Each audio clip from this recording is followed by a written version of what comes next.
second. I need you to. Well, where's that camera?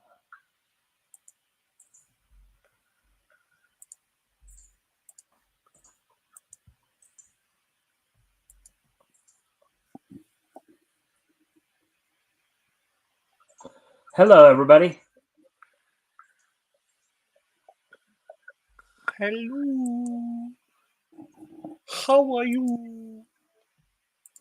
All right, there we go with that. I'm going to go off camera here just one more time here to do something real quick. Thank you, by the way, for the like and the share, Rick. Hopefully, we can get some more friendly people in here. Yeah.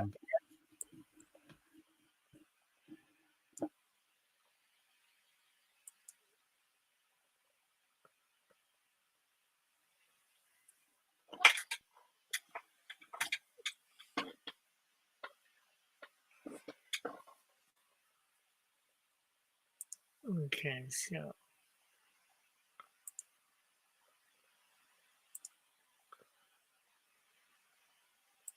yeah, so looking at this map, although when I go up close, it'll be hard to read it, but there's Saskatchewan and Saskatoon is somewhere in here. Yeah, and So for those of yeah, you who are coming in here, Rick is showing us the Canadian well, Canadian aspects of the time zones. I was just wondering if they were pretty much the same, and it looks like they are. yeah, but Saskatchewan is going to be, I think, central. So I will No. be 1.5. I'll be 2 hours I'll be 2 hours ahead of you instead of three while I'm there.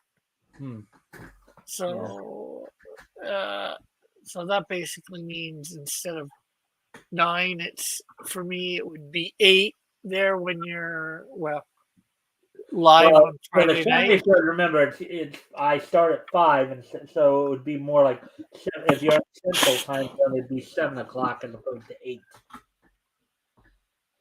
Usually Yeah, so during my regular shows, however, during the week it would be 8 o'clock Central because I start at 6 Pacific. So yeah, so yeah, so your Friday show I wouldn't be able to make because I'd still be at the con. right. But on the Sunday it ends at 4:30, so I'll probably be back to my hotel way before 7, so I might be able to join you Sunday night. Oh, for the Yeah, um, for this show, the weekend edition. yeah. Yeah, But of course, we that's get in two together and weeks. talk about a whole bunch of stuff. Yeah, I just want to before we get started with anything, I just want to wait and give people a chance to come in and stuff like that. Yeah. Hopefully, we'll get people here soon.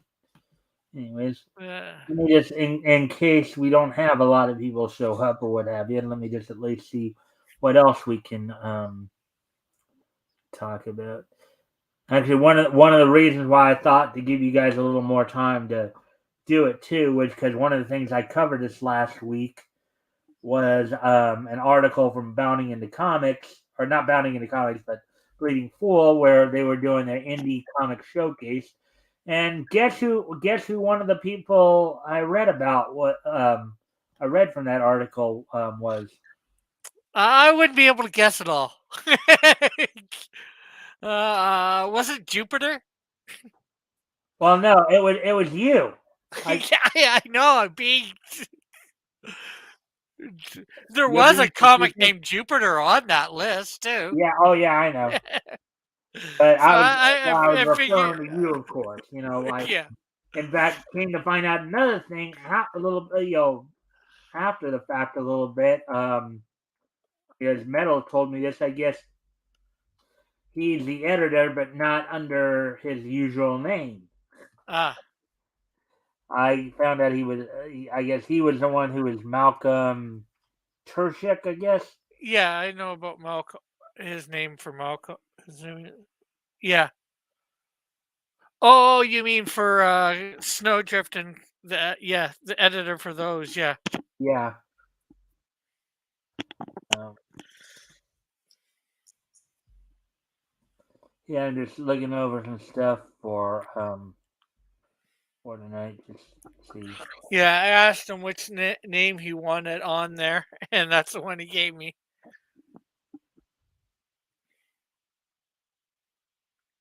Yeah. So, anyways, hmm.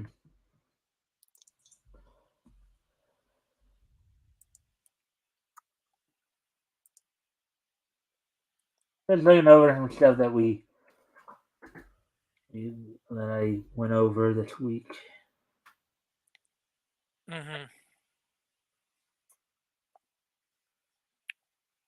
I mean, there wasn't anything too over the top or anything like that. Just release some release stuff, some stuff coming out on Blu-rays and the like. Yeah.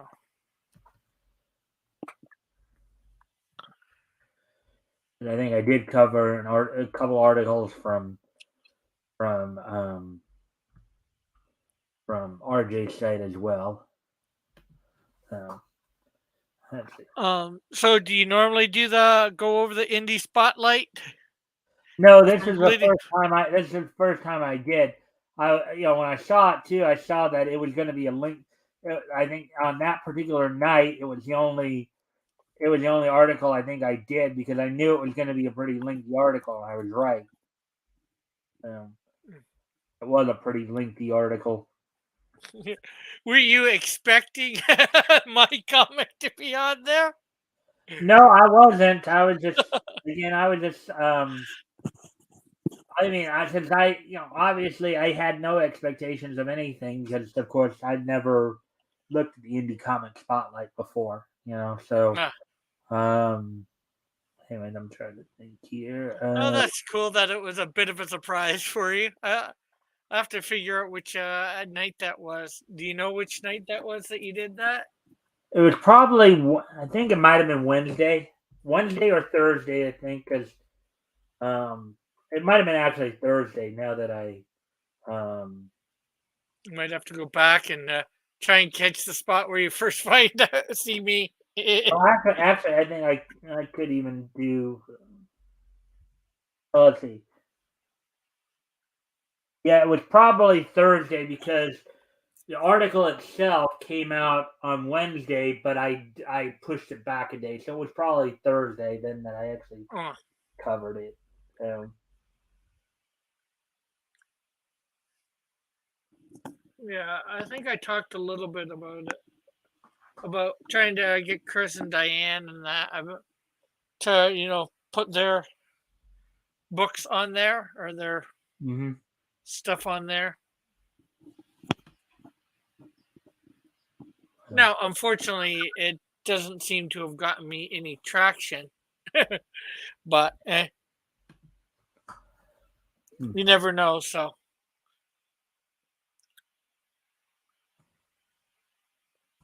hopefully, the next couple of cons will get me some traction. Well, that's something I wanted to look up earlier. I didn't while we're Alright. waiting. So I get in some way you can sometimes figure out why I usually ask people to come in usually 10 to 15 minutes earlier for at least the historical comic retrospective.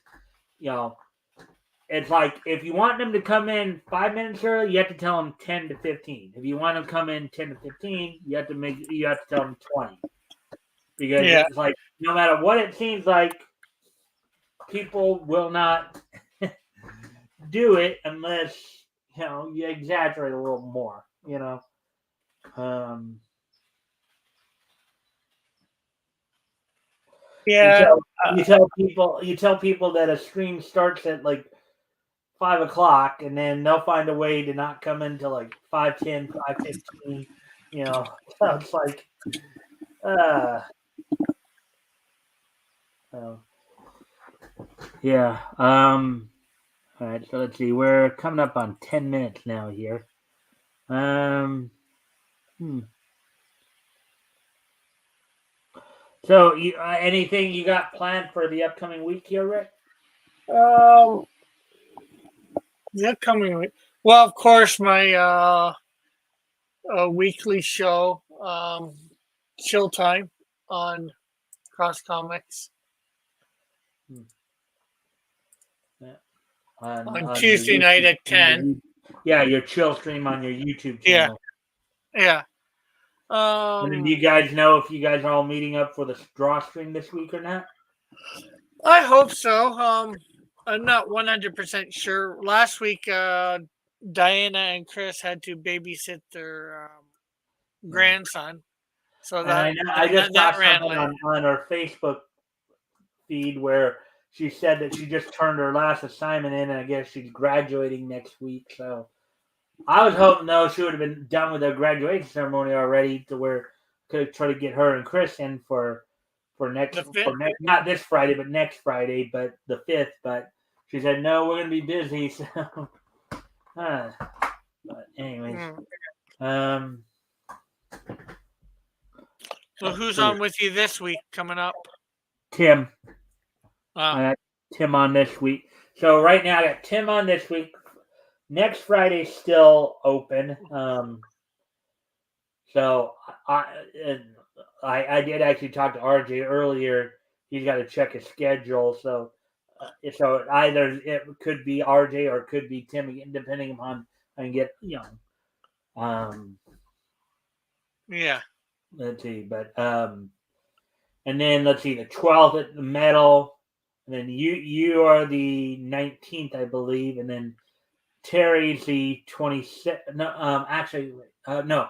RJ's the 26th. I do have him for the 26th, and then Terry comes back on June 2nd.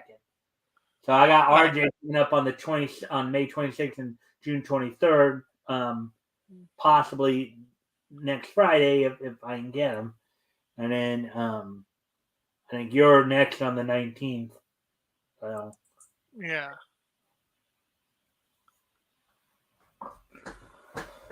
Let's see. So we're now at 12-minute mark. I want to before I start letting people do. Then I want to wait till we get a few more people in. So I think what I Yeah. will do. Um, I don't know. Did I talk? Did we talk last week about the situation with Assassination Classic? Do you remember if we Don't talked? think so. Yeah, because yeah. So apparently we did talk about the thing with Anne Frank, but they Yeah. got some other books banned too, and one of them being Assassination Classroom. So um, I guess maybe we can talk about that because that get another interesting little. That's more manga. But I did see a headline on Bleeding Fool for it, but I had initially used when I did cover it, the Bounding in the Comics article. So Hmm. let me see if I can find that one.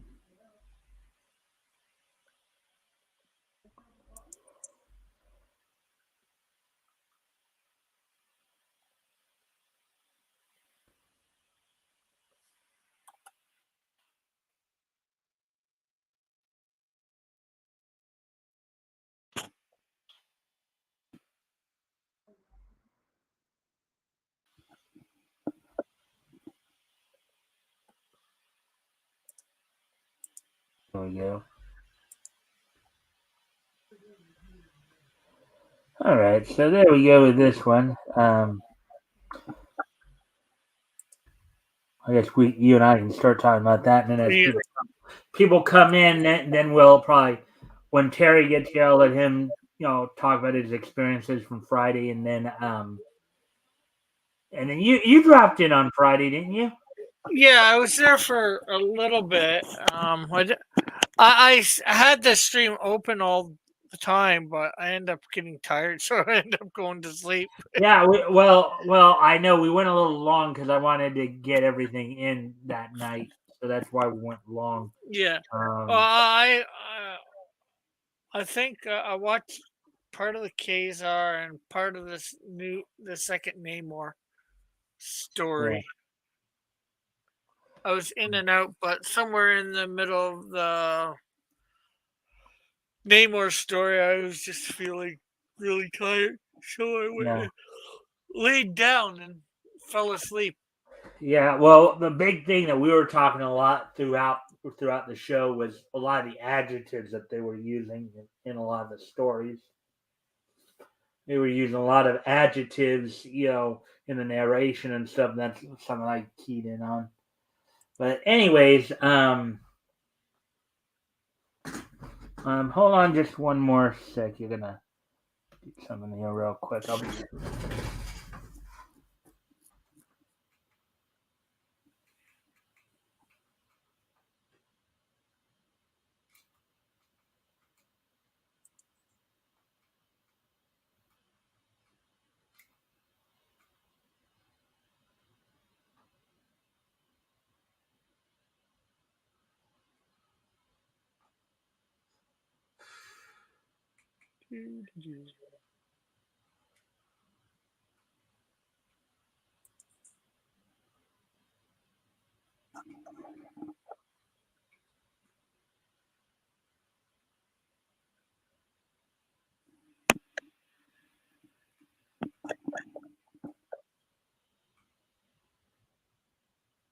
All right, there we go.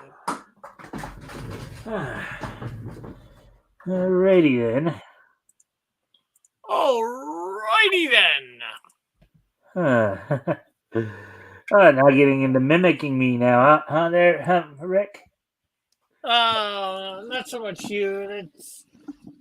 It's when you said it, I thought of Ace. I think it's Ace Ventura. No. Oh yeah, that's right. Yeah. Uh,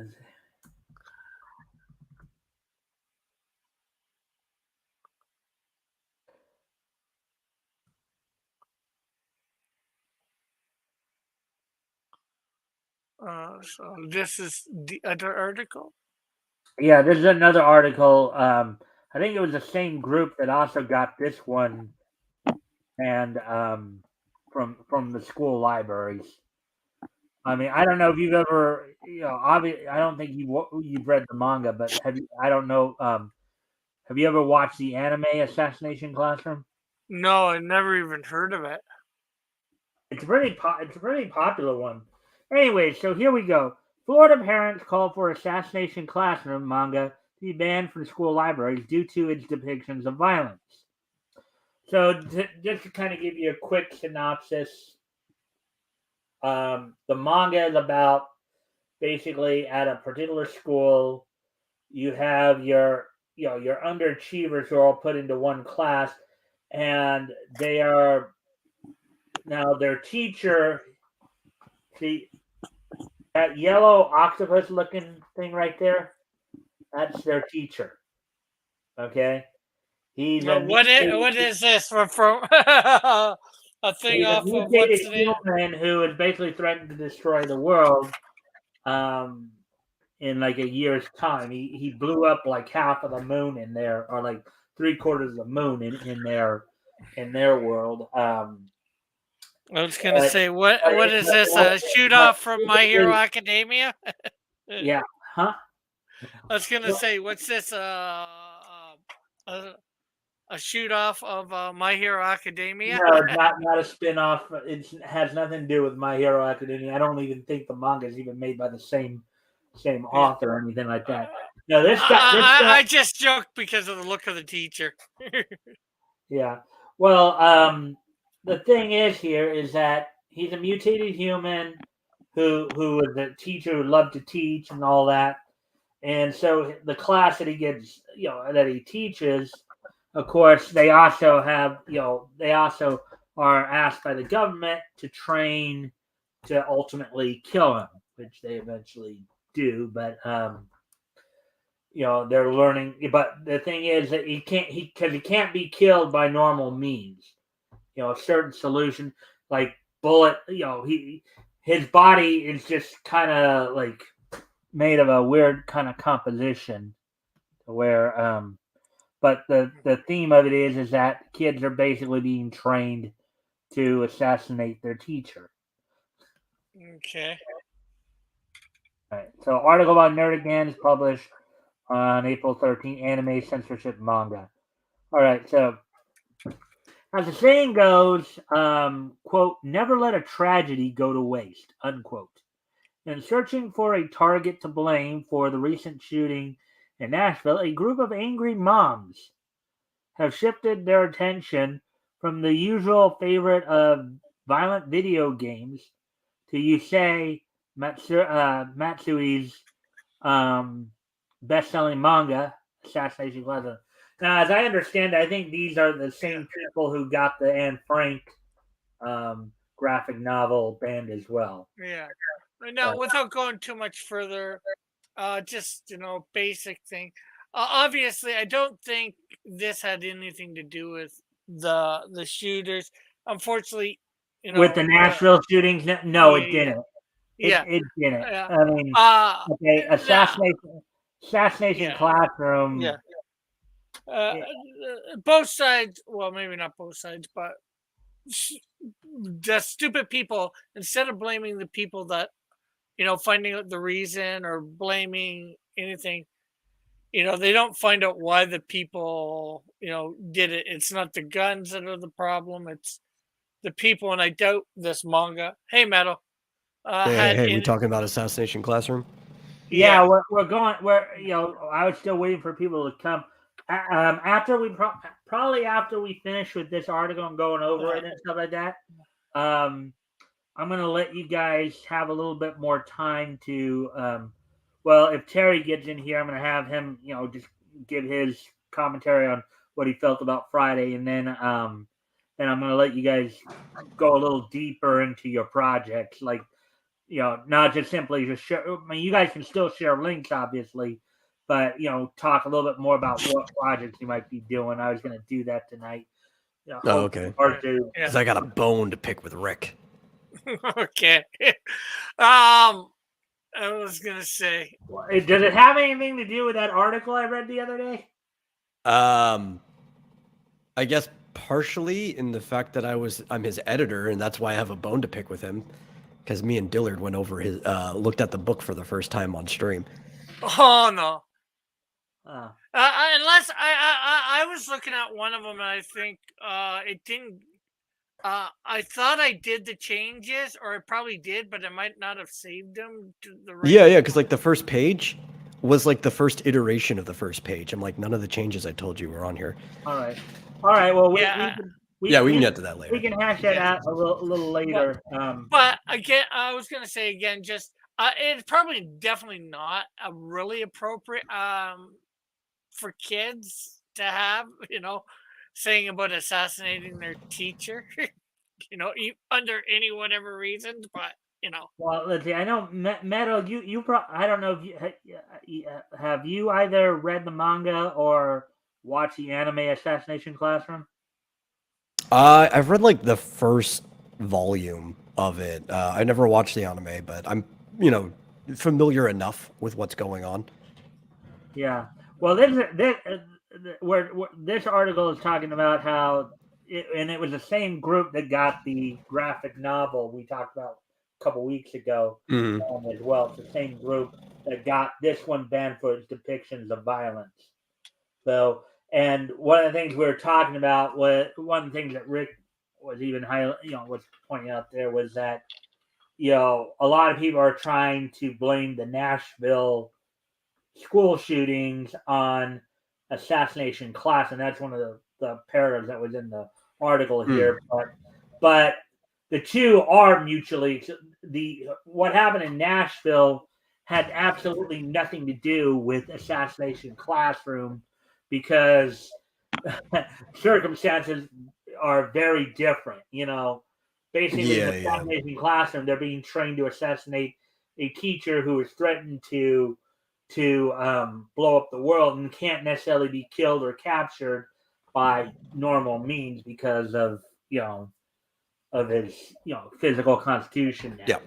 Whereas the whole thing with the Nashville shooting had more to do with somebody going on a rage binge or something like that, or trying to send some kind of message or something like that. But Well, also like because I think was it Rick, you were saying that it just doesn't seem like something that'd be appropriate for children to have anyway. That might be true here, especially because like in the West we have a different culture, right? Mhm. Especially because we have kids that are willing to brutalize and kill each other a lot more likely, but specifically in Japan, there's kind of like a culture with respect towards not just adults but specifically your teachers and stuff too. So having a thing like this is just a fun fantasy that nobody would ever even think would be promoting anything. Yeah. While here you could argue why people would think that way, even though I still don't think it would add to that type of situation. Yeah. Well, that's one of the points too. But anyways, before we continue here, hey, Intense Webs, long time no see. Thanks for dropping in. If you can, of course, like and share the stream. See if we can get some more friendly people in here. That'd be appreciated. Also, if anything here we talk about grabs your attention, feel free to comment and or ask questions, and we'll try to answer them to the best of our ability. So, Tenth Web has been on before. Been in the chat before. So, I'm just stuck on those tag moles on the on the right side Well, of the the ad story. on the side. Yeah, but anyways, with the neck. I thank you guys for the likes and the stream. But anyways, let's go ahead and continue on with the article here, get a little bit more of the information here. So according to the Florida Standard, just days after a transgender man robbed 6 people, including 3 children, of their lives at the Covenant School in Green Hills, Nashville. Covenant School. And from what I heard, too, apparently this transgendered individual was at one time a student at that school. Yes, they were an attendant in the past. Right. So parents in the Hillsborough County Public Schools District began filing complaints over the school libraries carrying copies of Assassination Classroom due to its depiction of students actively trying to kill their teacher. All right. Well, actually, there's another note too. Is oddly enough, quite different though. Yeah. Yeah, I was gonna say there's another note on that shooting too. Oddly enough, that school was not the first target. The person actually had a couple other targets, I guess, other schools, because sometimes you don't spend your whole life in the same school. But the security was too high, and that's why they went back to Covenant, because they knew there was no security there. Yeah, you know something. I don't know if it's just because it's cowardly or what. Well, yeah, it is cowardly because I would think, not that I'm advocating anything here, mind you, but you would think that if you really did want to lash out like that, right? You would go after the people who are directly responsible for whatever you're upset about. If this person was upset about the quote unquote anti-LGBTQ bills, you would think they would go after the people who are actually passing those laws and not going to a school to shoot up a school because you're upset because you're not getting your way politically or ideologically is just, I guess that is the problem is people like that strike out where they can. Like Metal just said, he had a couple other schools that were more what he really wanted to target, but they had more security, so that he knew he couldn't get past. This one had security that he knew he could get past, which shows you maybe it's good to have this sort of security. Well, and also, people like this view Christianity as a whole as part of the problems. Like, if it wasn't for Christianity, these bills wouldn't get passed at all. So they're trying to hit people where it hurts, right? So these are the children of Christians, and nothing hurts you more than your children. Yeah, and Ted Weber is saying looking for some clippers to get them, but for the moles, for the tag. Well, yeah, I mean, I get that because basically the thing is the Bible, and it's more in the Old Testament though anything else. But you go to Leviticus 18:22 for a man to lie with a man as a man lies with a woman is an abomination before the Lord. So it's pretty much clearly stated in the Bible that homosexuality is an evil act, is a sinful and evil act.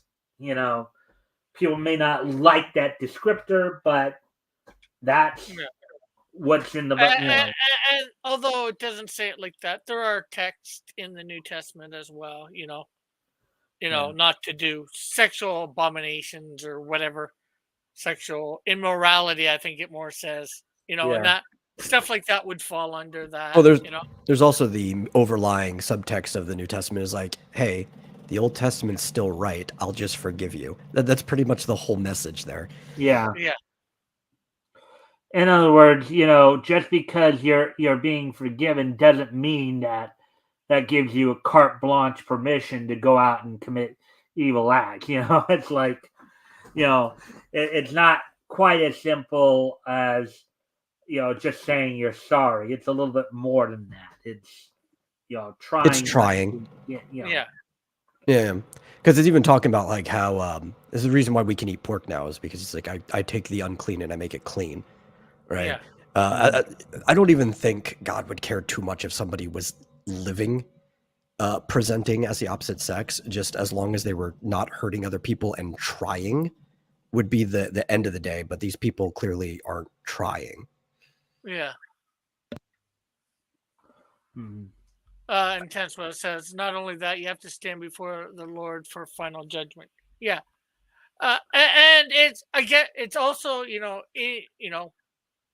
if you're living as if you're a girl and living as a guy, I'm not sure how that. In some ways, I'm not sure how. Well, there's the trans way of doing it nowadays. There's different types of trans, Rick. There's different types. There's transvestites, and then there's transgender. Transvestites are those who sit there and just try to present. They just outwardly present as the opposite sex by basically changing their cosmetic. Like a girl that likes being a tomboy. She's feminine at times, or maybe a lot of times she's sort of presents masculine just by the fact of what she likes to do, but yeah, but like a lot of transvestites, for example, are like drag queens. They're transvestites. Whereas somebody's transgendered is somebody who actually went through the actual operation to actually, or they want to. Well, that used to be the case. It's not any longer. And part of it too, and I talk about like the fact that they're not trying, is that this type of ideology is a religion. It's replaced their old religions and stuff. Now there are people on that same side that are arguing that like gender dysphoria is not even a thing. You don't need to have any type of mental problem to be trans. It's a choice to do that. It's almost like reversing everything that we've known for. Or not that we've known, known better, but that they've been saying for the last few decades. I've said this before. I go back to Isaiah, right? Isaiah and what he prophesied. The fact that we seem to be in a time when right is called wrong and wrong is called right. Yeah.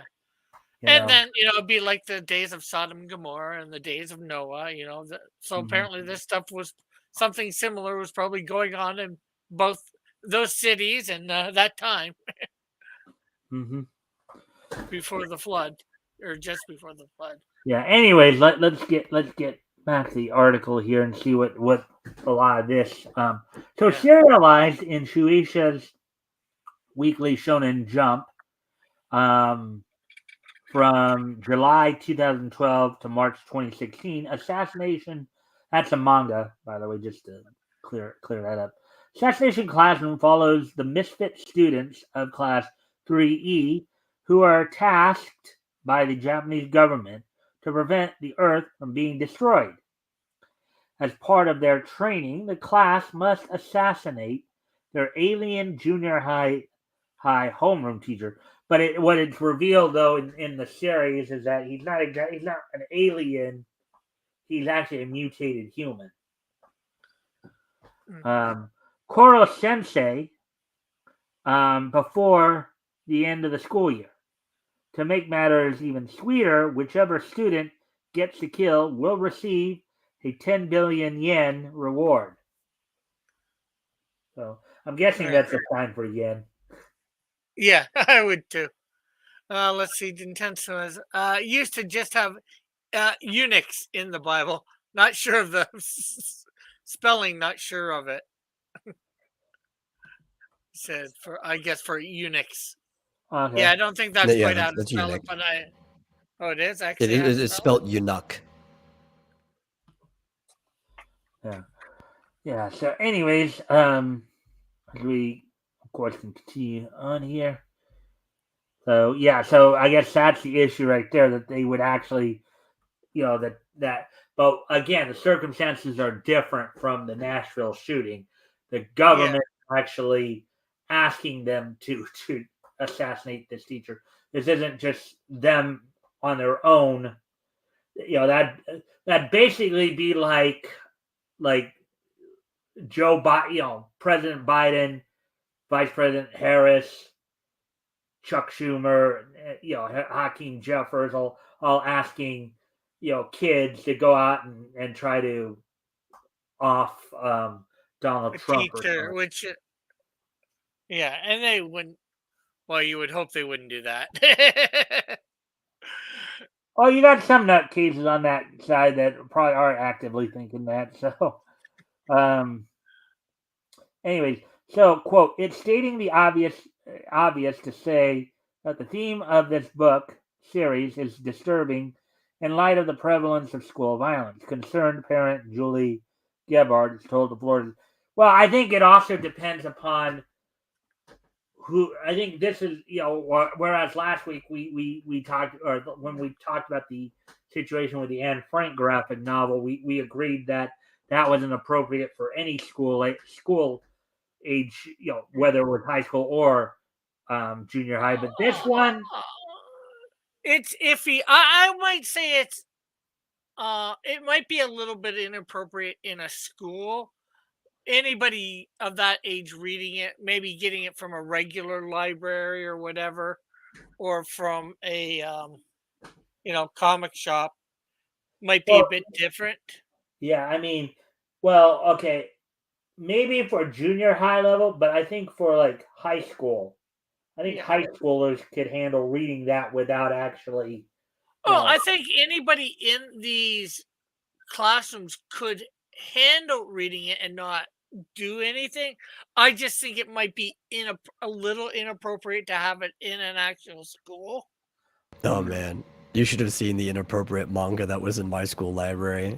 It's because the librarians were so old, and they're just like, "But there's cartoons on the cover. They're fine." And they didn't actually bother looking at any of the material on the inside.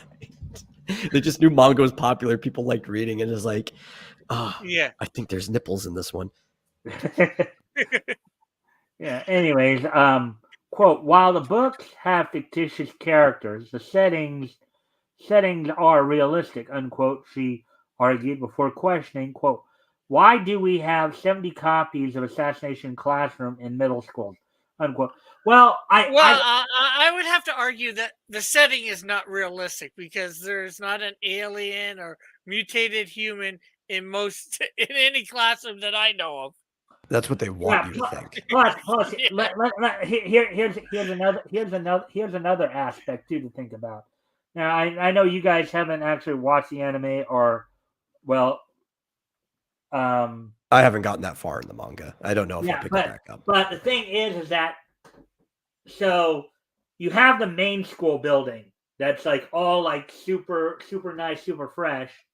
And this class, however, they're off in some like dinky looking schoolhouse off campus in the mountains, you know.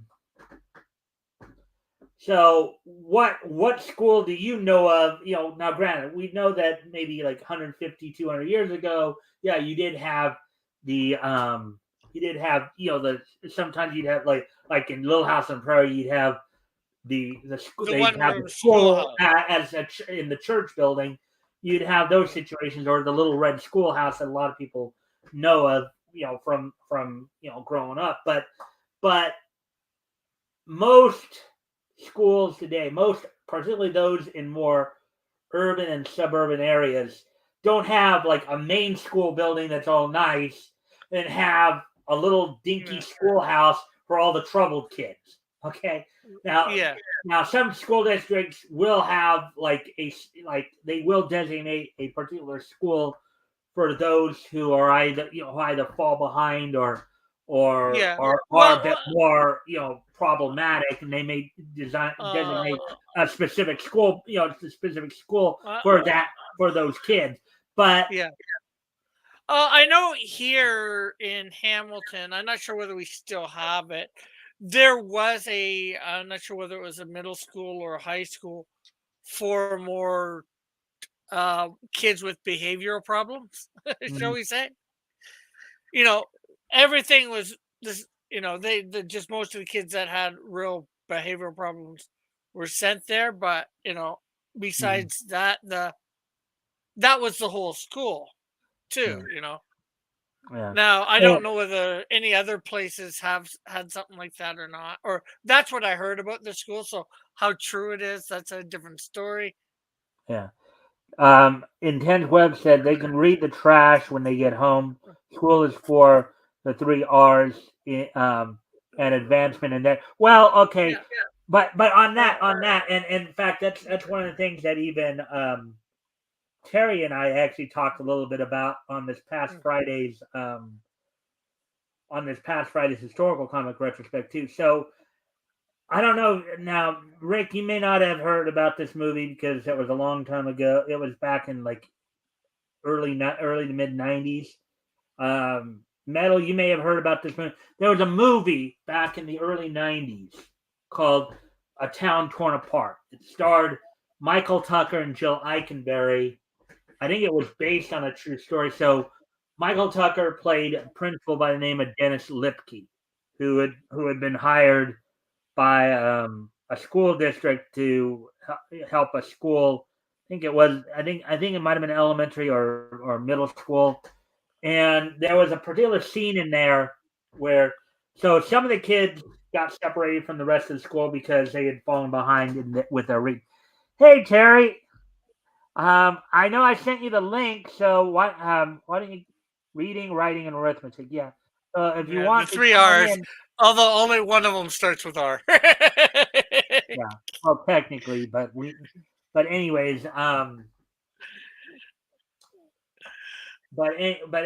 so there was a particular point where the teacher, so there were some kids who fell behind in their school, particularly with their reading, and the teacher was trying to get them to read classic stuff like Tom Sawyer and all that. But all the kids were interested in was reading comics. Okay. And she goes to the I can't do this. All they want to do is read comics.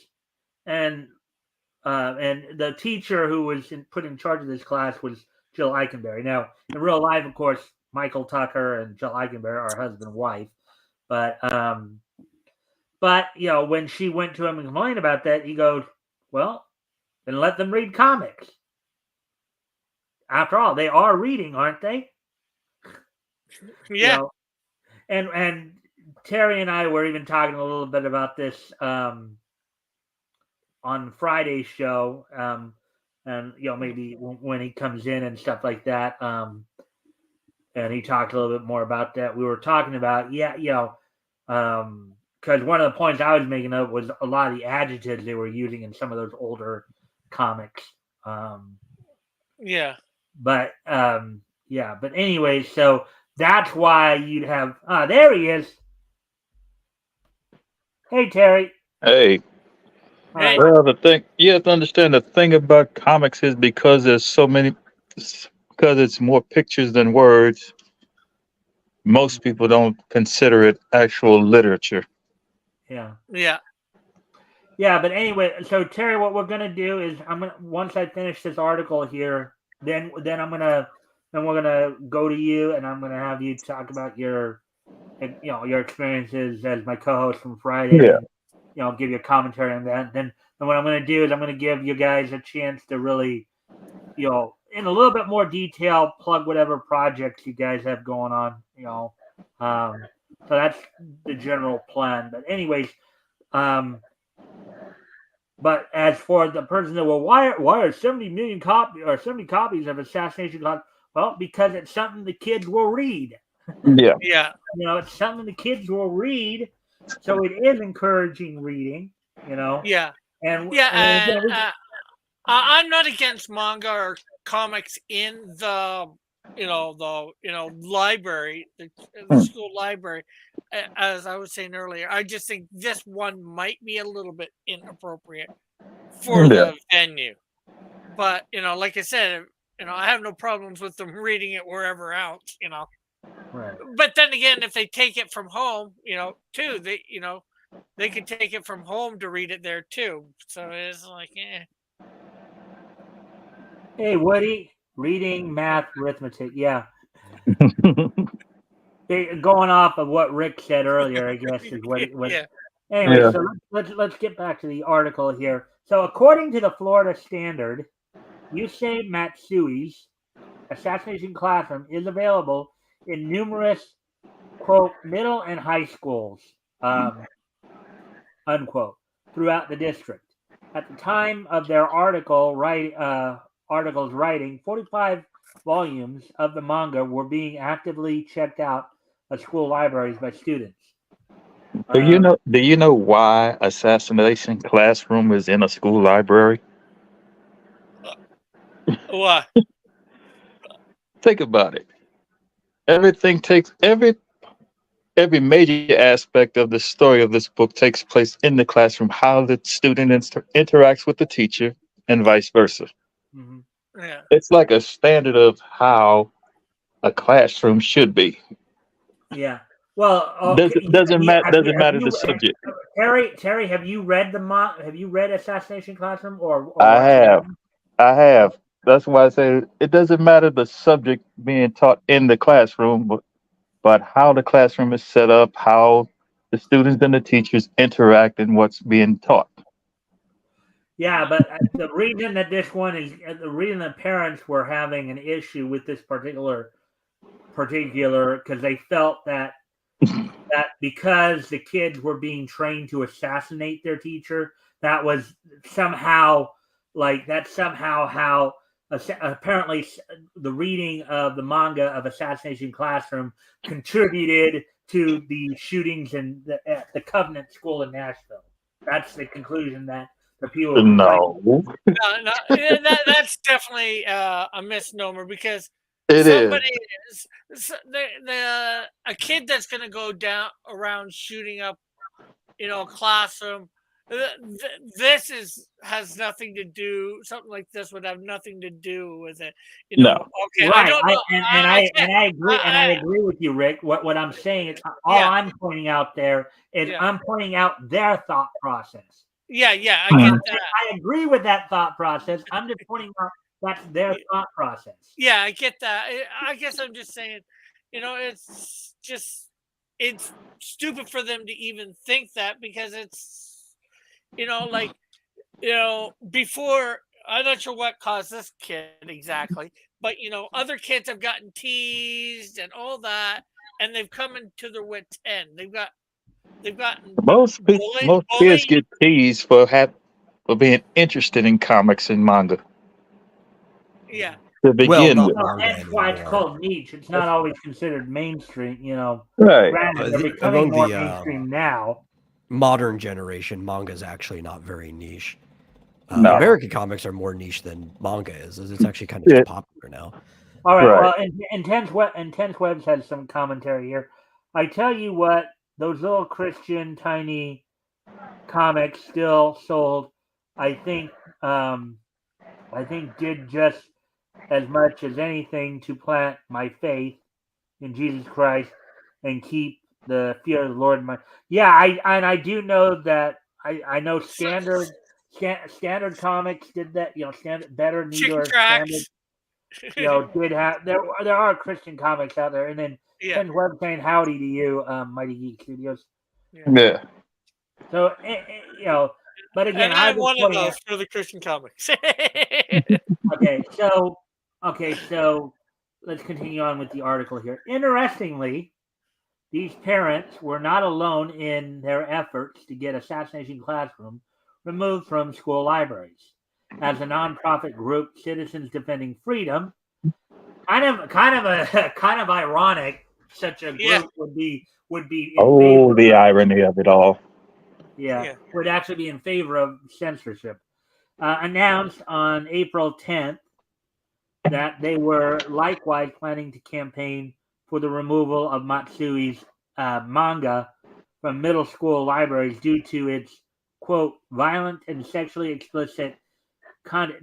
Now at first, I didn't fully understand like the violent part, but I couldn't get the sexually explicit part until I remembered Professor Female Dog.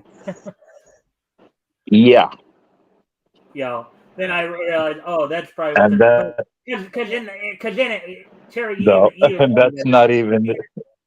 Yeah, but the That's violent not part. even the. That's not even the sexually explicit part. But well, I I was didn't. gonna. I watched the anime. I don't remember there being any real thing maybe with the exception of Professor B's Yeah, well, figure. they might have taken a little bit out of the anime from the manga. But I Manga was is Right. just often more risque. I was just Yeah. gonna say violent. Most comics are, well, especially superhero or action comics of some sort, or there's violence in it. They don't consider And, cartoon violence when they talk about this stuff. When they say violence, they mean graphic violence. Right. yeah, Cartoon violence. Cartoon yeah, but violence is more manga is is a more cartoon. lethal. No. No, there's a difference. When they say cartoon violence, we're talking about you dropping an anvil on somebody's head and Yeah, coming well, away with nothing but a bump. yeah, well, I'm talking like Superman, GI Joe, Transformers type comics. Well, If there's they certain happen, lines they get crossed, right? There's certain So lines that, you're yeah, still cartoon violence up until the point that you show like visible bruising and bleeding, right? And then you can exactly. show some of that to an extent before they call it graphic violence. But when you Right. go into visible bruising and bleeding, or you show like actual wounds on people, any form of gore, then you've crossed the line into graphic violence. So, oh so gee, by your definition, Tom and Jerry is graphic violence. Well, that's the traditional definition of it. Yes, there are some ones that are graphically violent. Yeah. well, Tom and Jerry, I guess I'm Canadian Shield reminded of a too is particular. I'm reminded of a particular scene where they actually had a whole almost concerto of violence and I'm because there's that. I don't know if you guys remember this one, but there was that one Tom and Jerry cartoon Mm. where you had Spike, Tom, and Jerry all involved, and Right. Jerry would be hitting Tom in the shin with a pipe. Tom Yeah. would be doing this with a pan onto Jerry's head, and then Spike would be taking a bat, and it's like the sounds it would make would almost be like a concerto.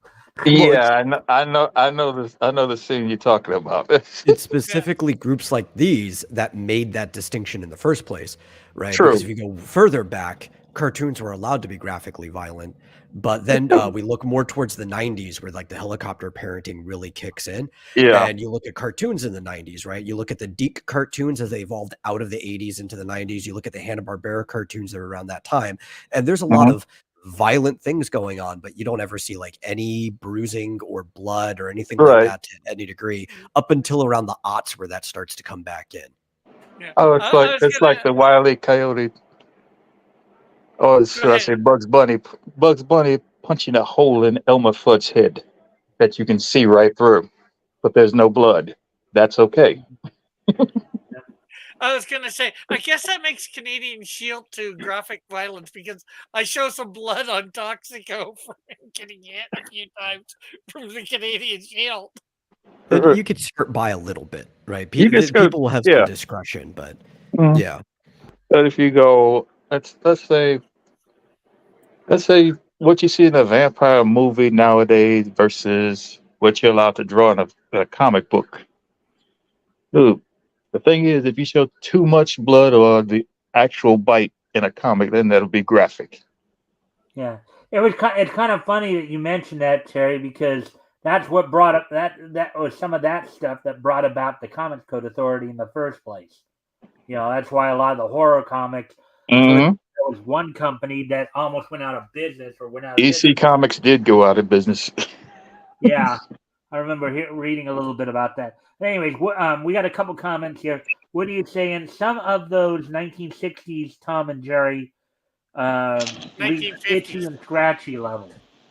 Itchy and Scratchy from, of course, the Simpsons fame. Well, that's what they're parodying, so yeah. And then Intense Web saying the topic comic is tame to what is what the kids are nowadays on the internet. Kind of like we are talking about the most obscure minor thing they are exposed to, turning them into monsters. Oh yeah, I mean, anybody remember Happy Tree Friends? What was that?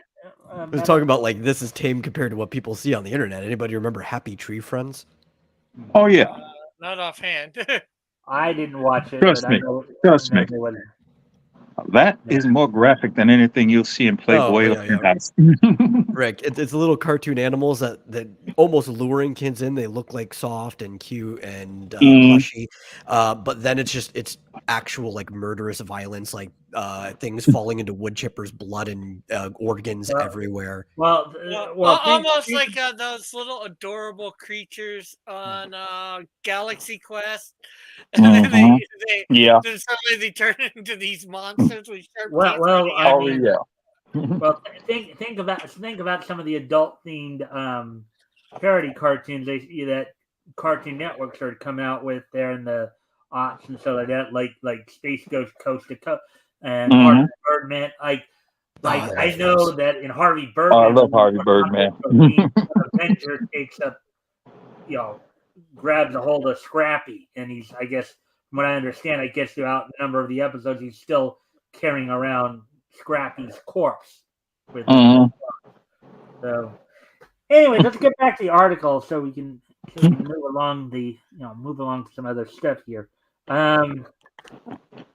Quote, this is not a nonpartisan issue. This is a nonpartisan issue, unquote.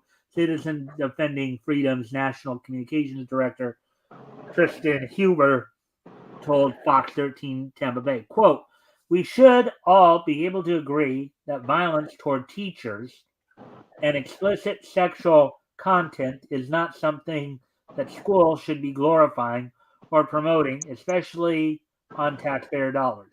Okay, but I got to say something. Is having it in the school library glorifying it or promoting it? Not really. Yeah. Not really, because how many kids go to the school library and check out anything? You have to look at it in this way, right? Because a school, right, a public school, right, not a private, because you can petition anything about your private school, you're giving them money, but a public school is technically a wing of the government, right? It is an extension of the government. So anything in their library technically has government approval.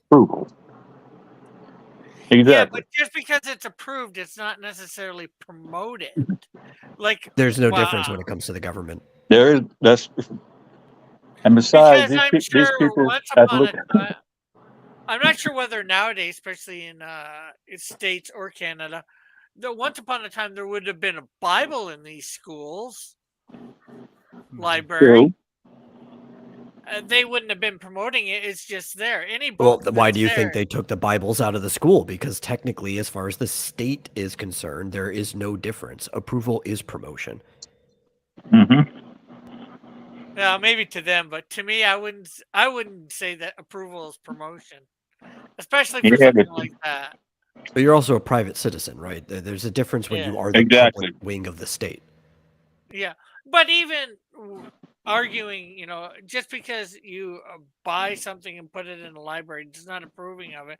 It's just so people can have access to it because they have access to other stuff that's in the library that, I'm sure the government would do. Jens Webb saying the 3 R's and the comments get taken away at school. Again, though, I go back to the idea.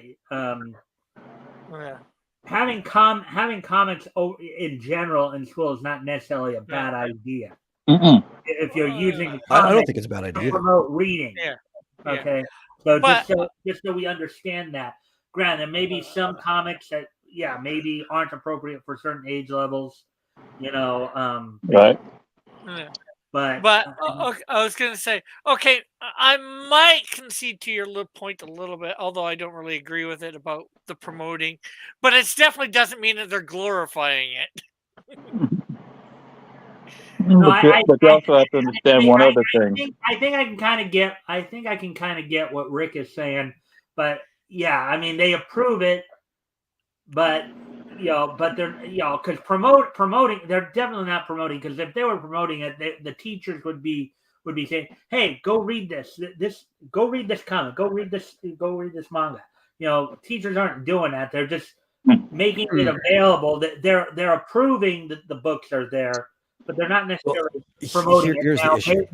maybe in a way, Metal, you have a point too. Maybe by it's I've got a counterpoint to this too. It's tacit promotion, especially because I'm probably the youngest person here. I was probably the last person in school, right? So when I was in school, they added a program called Accelerated Reader, right? Okay. Where every single book, even some of the manga, they put a little sticker on the side that gave you the reading level of that book, and then they also put a number on the side too that gave you a like a point score. So you had to read these books. You're left on your own to go read the books. You had to read these books, and you had to go onto the computer in your library or in the teacher's classroom, and you had to take a test over the book to prove that you read it, basically. And you got a score that had to stack up throughout the entire thing. And the fact that every single book in the library is marked for Accelerated Reader means that every single book is technically a part of the curriculum. Yeah, that in a sense like that, I could say, it's sort of promotion or seems sort of promotional. But if every book's being promoted, then it doesn't become a special. Well, it just said promoting, not special promotion. So Intense Web saying, laugh out loud, just granddad talking over here, and could be a great grandfather. If my grandkids were more motivated, I have step great grandchildren for sure already. Well, that's cool. Yeah. So anyway, but there's one other thing. They took most of comics and graphic novels out of school because only boys were reading them. They were trying to accelerate girls be on the same level as boys. Well, they also wanted the boys reading the same things as the girls, and what we saw instead is that less boys spend time in the library than they used to. Exactly. Okay, so maybe we get back to the articles. Yeah, I will. I was just trying to do something there to try to get some reaction from YouTube to acknowledge that we have more than just one or two people in here. got my bleep whipped when I got out of line. Yeah, we're not in those days, unfortunately. If you did something like that today, unfortunately, the government would come in and arrest you for something like that. Well, they gotta know first. Well, that mandatory reporting. Yeah. Again, they gotta know. They gotta see. Yeah, it'll be like me throwing Rick into the deep end of the pool. The teacher looks and asks him, "Where did you get those bruises from, Johnny?" "Oh, Daddy gave me them, Mr. or Mrs." Yeah. Although corporal punishment, as far as I know, is still able to be done in the States for kids or whatever it's called. It's spanking. Technically able, but you will never see a teacher do it outside of a private school because they will lose their job. Yeah, but no, I mean for parents. Oh, for parents. Oh, yeah. Anyways, this is not the first time America Classroom has drawn the ire of American parents. In 2019, a concerned mother of a student at Markham Intermediate School in Staten Island, New York, complained about the series' references to classroom violence, which in turn resulted in the manga being pulled from the library's shelves. Quote, my biggest thing was, is it should have never been in typo there, been in that library, and I would love to know how it got there and who thought it was a good idea to do that. Unquote. The mother, who wished to remain anonymous, explained to, well, what would have happened if your kid had got hold of it outside of school, though? Yeah. Well, how did they get a hold of it? How it got there in the first place? Oh, although you would think the title would tell you not to get it, but they seen the title. It's a manga. We get it. We don't look at it. Who cares? We just get it without looking at it. Yeah. God Yeah, forbid that's a you bigger actually problem. look. God forbid we just look at stuff first before and approve it that way. Right. Yeah, As the of reason you have a writing, librarian. as of writing, Matsui's manga appears to have yet to be pulled from any Florida schools in relation to the above complaints. Well, mind you too, I think if people are trying to draw some kind of comparison between Assassination Classroom and the Nashville shootings, I think these people need to really spend some time in a rubber room somewhere because For real. basically the two do not have one does not have to do with the other. So anyway, Well, here I have another problem any here. final comments from you guys on that article before we? I have another problem here, and I hate this every single time I see these meetings about the school boards and books and stuff like that, because it feels like these parents are just like trying to skip the hierarchy of command, and this problem could have been solved way easier every single time. The reason you have libraries at school or like librarians is because they're in charge of the library. They have the ability to pull books off the shelves if they think they don't belong there anymore. So if you change your librarian, they can always change what's on the shelf. They get to order new books. If a teacher wants to add a book into the curriculum and stuff, it needs to be in the school, they have to go through the librarian to order new books. At no point do you ever see parents go up and talk to the librarians of the schools specifically. And even if the librarian said no, then they could go over to the principal's head, right? Like there's a chain of command. They're like, no, we're just going straight to the school board. Every single time, we're just going straight to the school board. Or they could, but we just don't hear about all the steps they take beforehand. I'm just saying they could. A lot of times we do. Yeah. Again, we're not sure if at least the way I think what Metal's saying, the way that the article at least is being presented, you get the impression they're just going straight to the school board and not going through the chain of command. Right. For all we know, maybe they did go through the chain of command and they just chose to report the final step as opposed to all the previous steps. Like one of the easier steps is you could just solicit to fire the librarian if they are putting way too many things in there that shouldn't be there, and just have a new one hired that will conform with the parents' wishes a little bit more. Yeah. But then again, you also have to know the school culture too. I mean, maybe there are people, if there are certain teachers and stuff of a certain mindset, maybe they may not, maybe the teachers and the librarians and stuff like that may not have an issue with the material and think that the kids should have access to it, even if the parents object. I mean, we're seeing that's why you go through the chain of command. What was that? Yeah, and that's why you work up the chain of command instead of just going straight to the top. Yeah.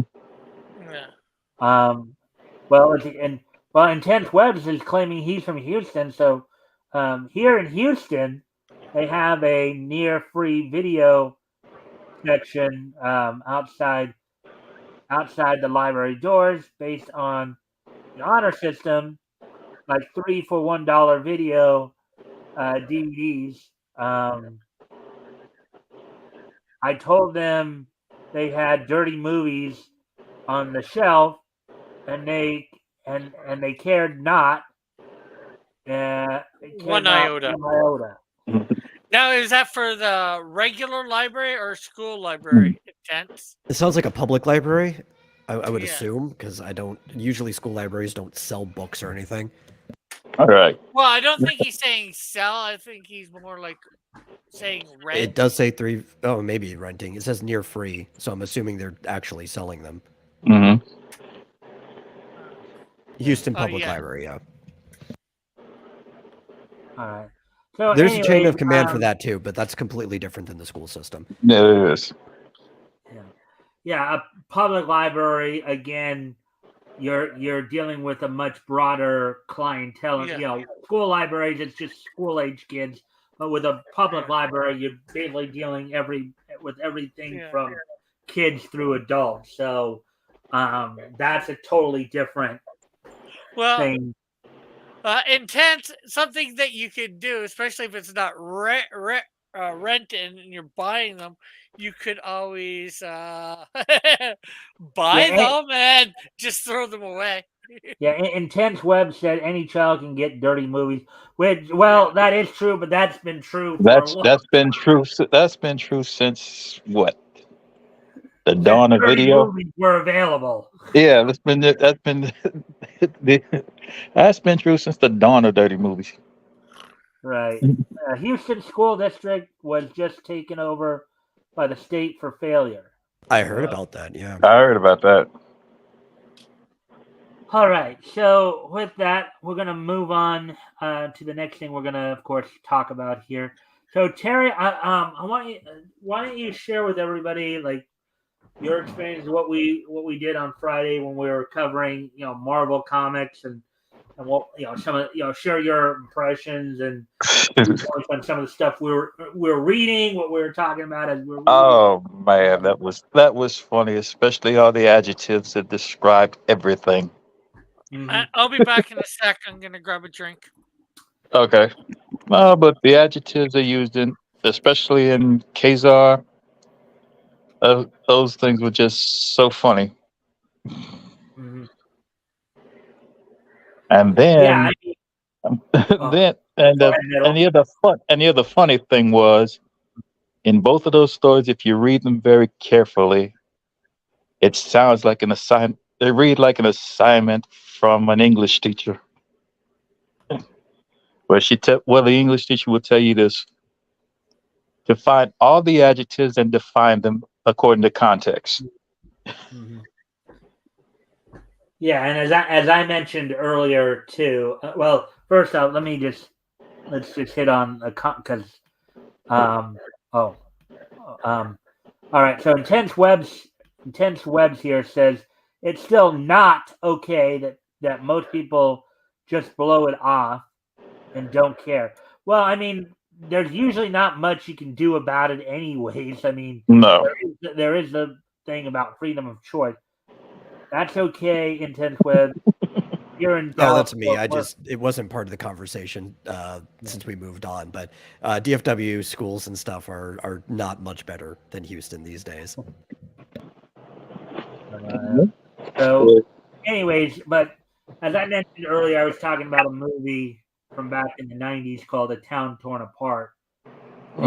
Michael Tucker and Jill Eikenberry, where they were talking, where in that movie, you had a teacher played by Jill Eikenberry who's trying to get the kids to read, but a lot of the selection she was making was a lot of the classics and stuff that they're not into. Right. What they wanted to read was the comic book. And, Michael Tucker, who was playing the main character, Principal Lipsky, was saying, okay, well, then let them read comics. They are reading after all, right? Right. So, I mean, the thing is about, and Terry, I think you were mentioning it earlier too, that because there's more pictures involved in comics, there's more pictures involved in comics. A lot of people don't think of it as literature. But what people also have to understand too is, particularly with the ones that we're going through right now, with a lot of those Golden Age comics that we're going through, like right now, those were not called comic books; they were called comic magazines. Right. And you even did have, and I've said this before too. I've drawn a modern day comparison. The comic books back then, or the comic magazines as they were called back then, were probably akin to the highlights magazines of today. The highlights, Yeah. with the exception, of course, that they were comic magazines, so they had more comics in them. Whereas highlights is more of a magazine. You may have one or two comic stories, and then Right. text, Yeah. and then you have also the picture stories where it's half text Yeah. and half picture kind of thing, or Yeah. But I'd say another thing people get confused. They probably think of a lot of comic books like the funnies in the newspapers. That's another thing.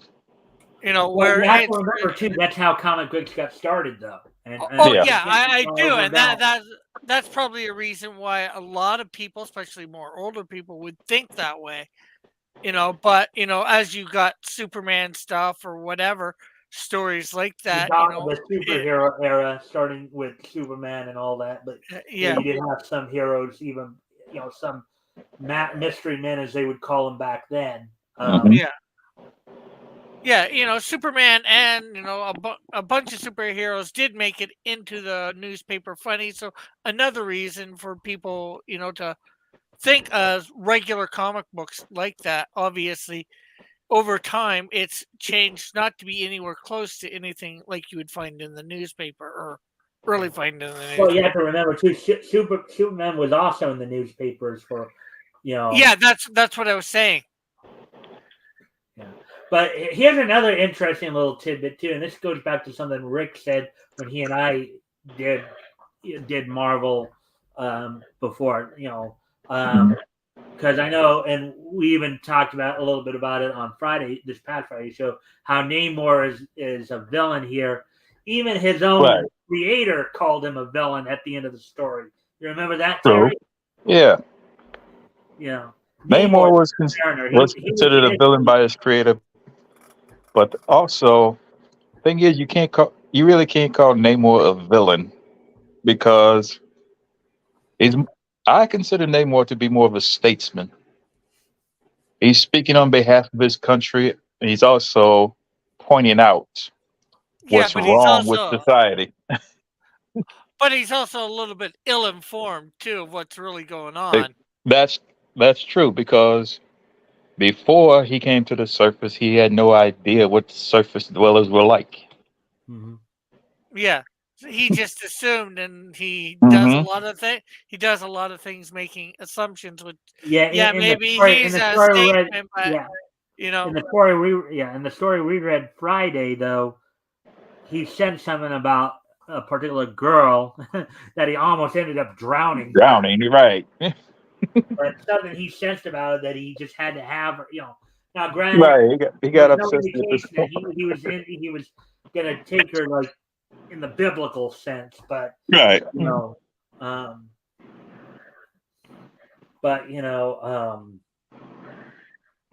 But there's some interesting stuff, and as Terry mentioned earlier, and as I mentioned too, one of the things that could make a lot of these comics good for schools, even if you can get past some of the content issues, like some of the violence that is in some of these and stuff like that, is you could if you're going to use the comics as a way to encourage reading.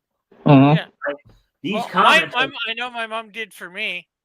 Yeah, I mean, that's a good, because like what Terry and I both mentioned this, that particularly Marvel used. I mean, you would not believe how many adjectives we found in the way they described things. It was an adjective fest. Exactly. And it was something that Terry and I, as we were talking about it, and you guys, of course, I still have the video. I generally keep the videos up, so if you guys want to go back and watch it for yourselves, you can do that too. But the thing is that you could use these to help encourage reading. because and I've mentioned like with the Marvel stuff, you had more adjectives there, but also as I pointed out, many of the Golden Age comics, not just the adjectives, but the overall speech pattern is more formal than Right. today, too. And It wasn't until Spider-Man that the hip lingo was used in comics. what was that, Terry? I said it wasn't until Spider-Man that hip lingo was used in comics more readily because you have to remember Spider-Man was a teenager when he first appeared in Amazing Fantasy. Yeah. He was a teenager of the '60s. Yes, Right. That's what I said. Who That's would why I have been said the drastically hip different from a teenager of the of the of six. the 30s. The 30s. Right. Yeah, he was. I think he was supposed to be 15. So But yeah, it's 15. Metal, I noticed you went quiet there. You have anything you want to add to what we're talking about, or?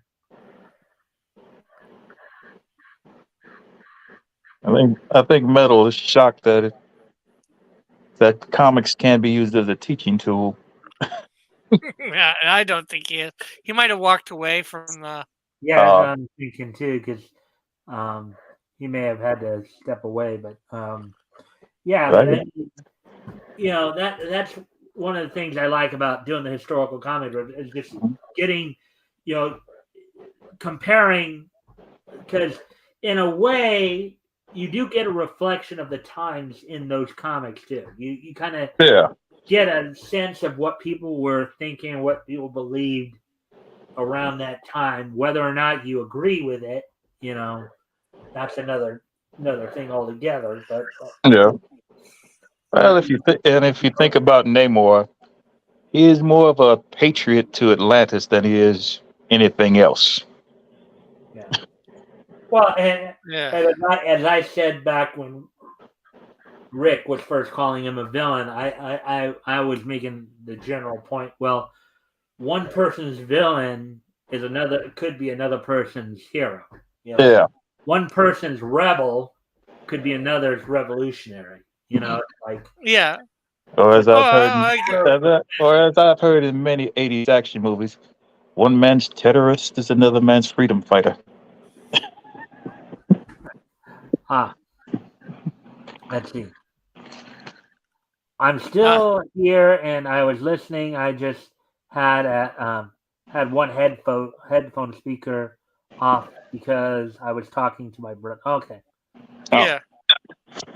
All right. I was just trying to see if you had anything you wanted to add to what we're talking about here, Metal. So, yeah, but basically, yeah, that's kind of the fun part about going through those old comics, just seeing how people communicated with each other. Because I'm gonna let you all in on a little secret about Assassination Classroom. All it does is showcase what colleges used to be, a place to exchange ideas. Yeah, but is that set in a college atmosphere or high school? Well, basically, it's set in a high school atmosphere. It's like a college prep thing. Well, Japanese schools are a little different from Right. American schools in that, or Western schools in that, basically, like here in the States, I don't know if it's the same up in Canada. Here in the States, compulsory education is up through the age of 18, meaning Right. Yeah. that you basically have to be in school until you're 18. Yeah. In It's the same here, or at least in compulsory, Ontario. sorry, up to 15, I believe. You can still continue into high school, like after you graduated, like junior high or middle school, junior high, whatever. You can have the option to either continue your education going to high school, or you can go out and start Get a training job. in a career, or you can, let's see. That's kind of in part where the term NEET comes from, NEET, not an education, employment, or training. Those are your three options once you once you graduate from middle school. You can either continue your education by going to high school and go train, in some kind of vocational school, or you can go out and try to get out in the workforce. So that's basically what that is. So the school situation is a little bit different. There, you're only compulsed to go to school up until like 15. Mhm. I understand it. So, read up a little bit on it. Granted, it's been a while, but anyways, so we talked a little bit about the Namor story and the Kazar story. Anything else you want to add there, Terry? On any? Yes.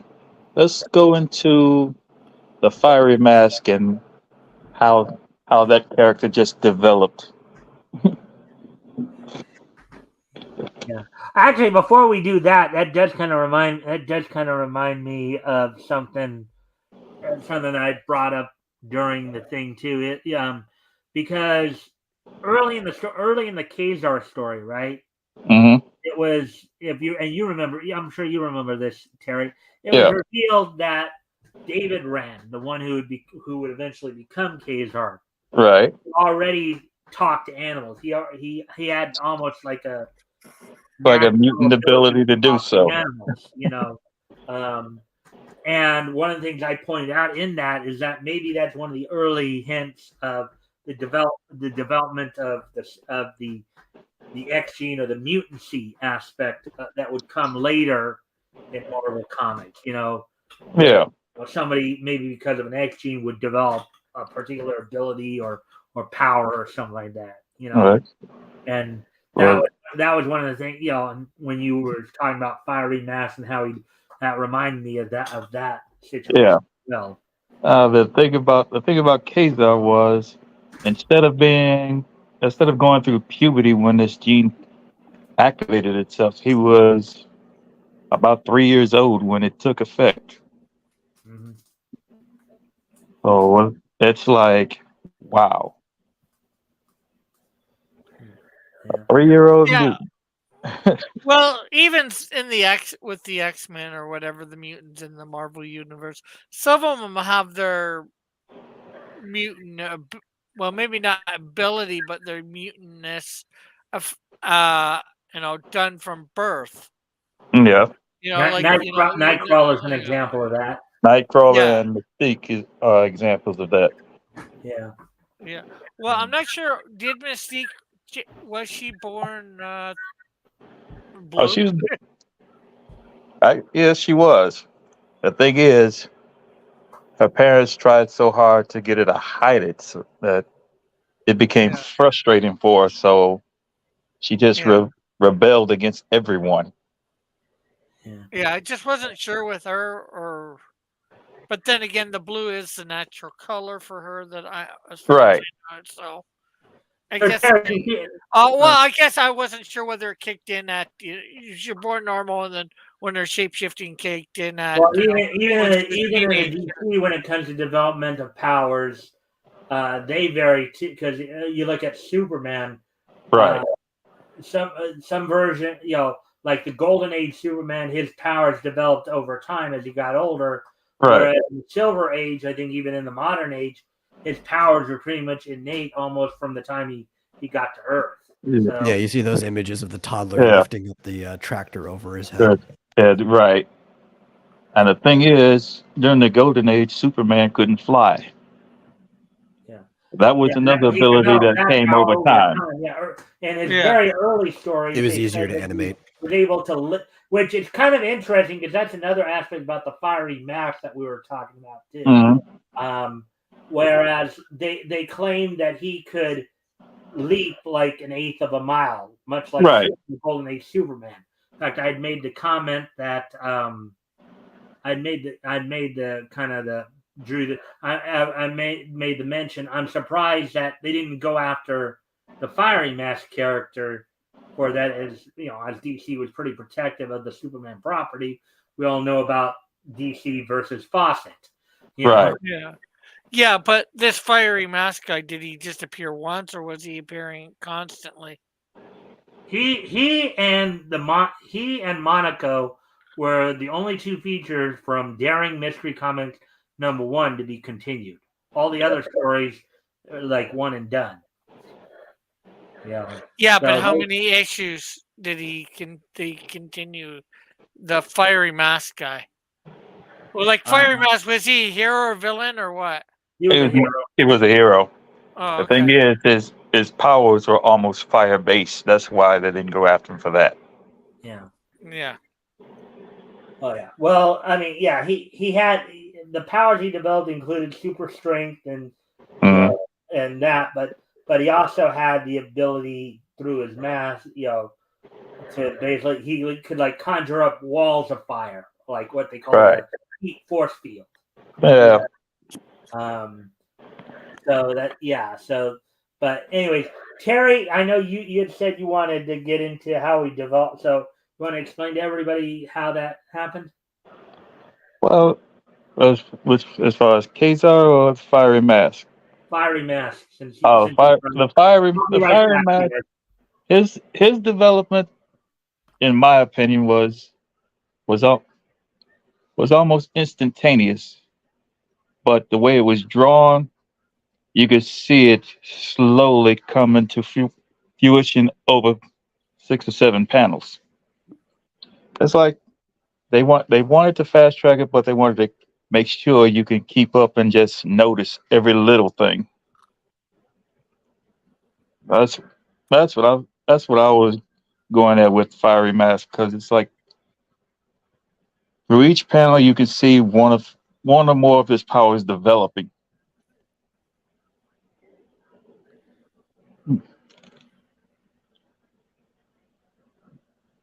Mike, you still there?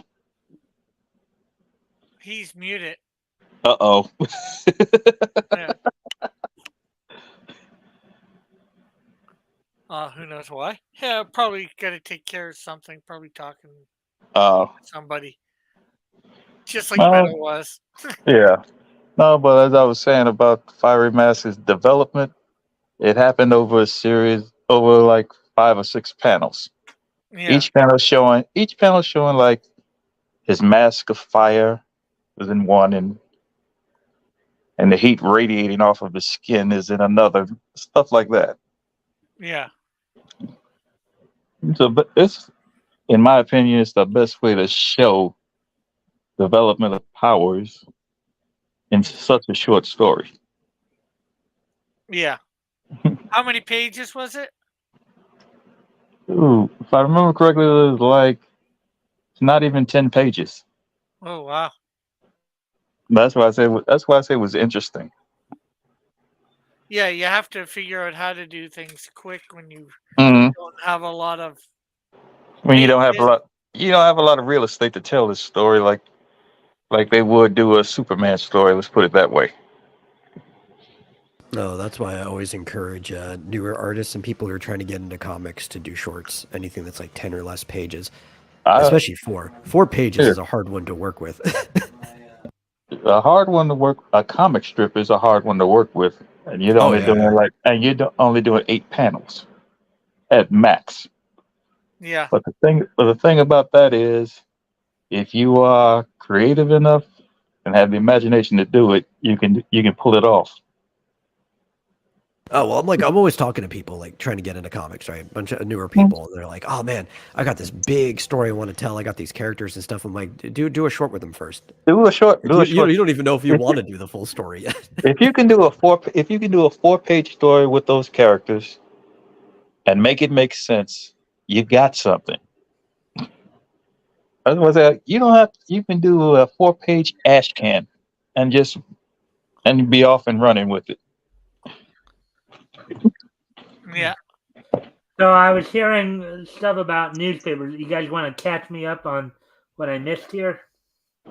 No, we were talking about how Fiery Mask was how his powers was developed over 6 panels Hmm. when he got them. That's what we were talking about. Oh, Yeah, okay. and I asked Mighty Geek about how many pages was the story. You know. The story was about 10 pages, if I'm Yeah, correct. 10 pages. It was 10 Yeah. pages. Yeah. And I'm like, yeah, we read a grand total of 45 pages that night. Yeah. yeah. Kazar was 12. Kazar was 12. Namor was 12. Fiery Mask was 10, and then Monaco was 11. So. Yeah. And then I was just saying, yeah, with like 10 pages, you really got to develop stuff fast. And then we got talking Right. about all the different formats. Well, because and as I've mentioned before too, as I've told you guys and mentioned this before on the historical comic books, a lot of some of those earlier comic books, particularly the more slice of life stuff, were basically reprints from the newspapers, the news strips. A lot of those are comic strip reprints from the newspapers. Particularly Dell, Eastern Color, United Feature Syndicate. Yeah, we were saying about Mighty Geek said, especially if you doing a comic strip, you only got like 8 panels at max. Right. And then sometimes only like 3 to 4 if you're only doing one row. Right. And the thing is, you get more real estate in the Sunday paper than you do in the daily paper. Yeah.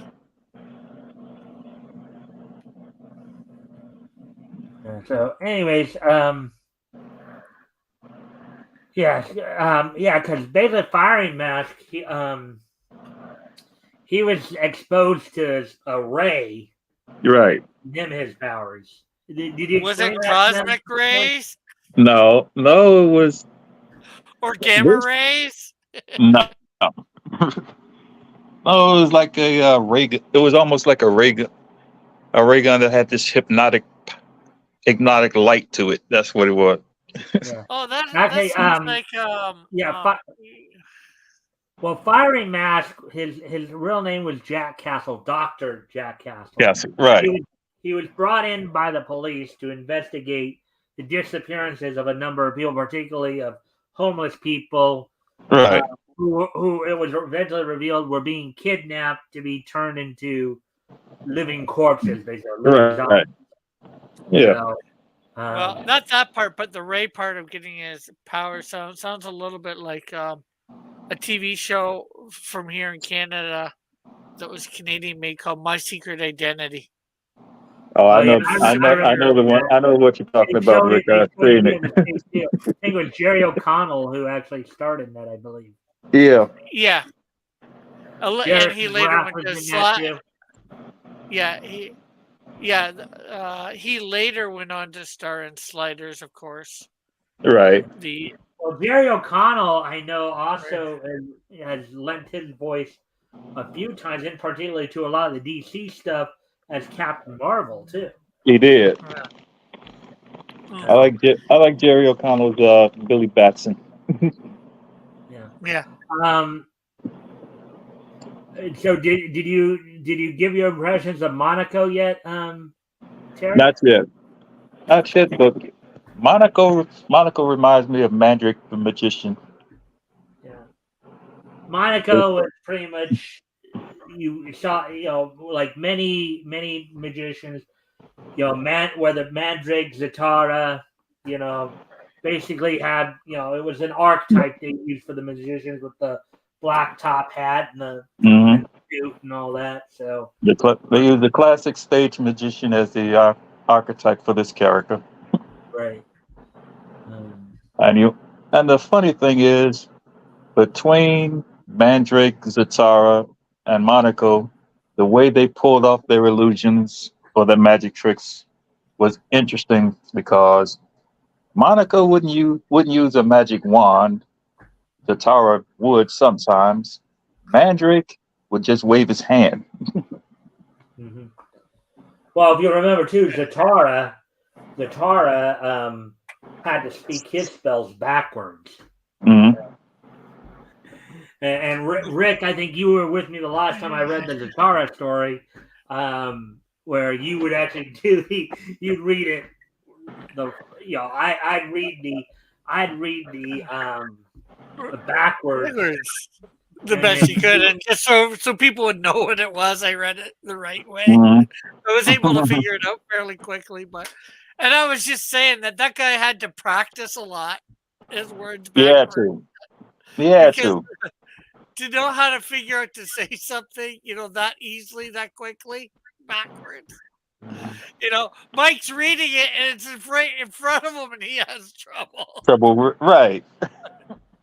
If you've ever well, read if obviously, you've ever read a the Zatanna comic, normal rules you have the same that you have the same person problem. know would not apply, do not necessarily apply because it's like everything's in reverse. So like fire, Aerith, Hmm. or Mike, Ekim, it's like Right. Rick Kassir. Something like that. And it goes on. Yeah. So, Yeah. Yeah. So yeah, but anyways, overall, I think it was a very good time. We had, I mean, particularly just picking Mhm. out a lot of those adjectives and stuff like that. Yeah. It's one of those things that remind you that yes, comics can be a very good tool if you want to focus on getting kids to read more. If you want to encourage reading, let them read comics.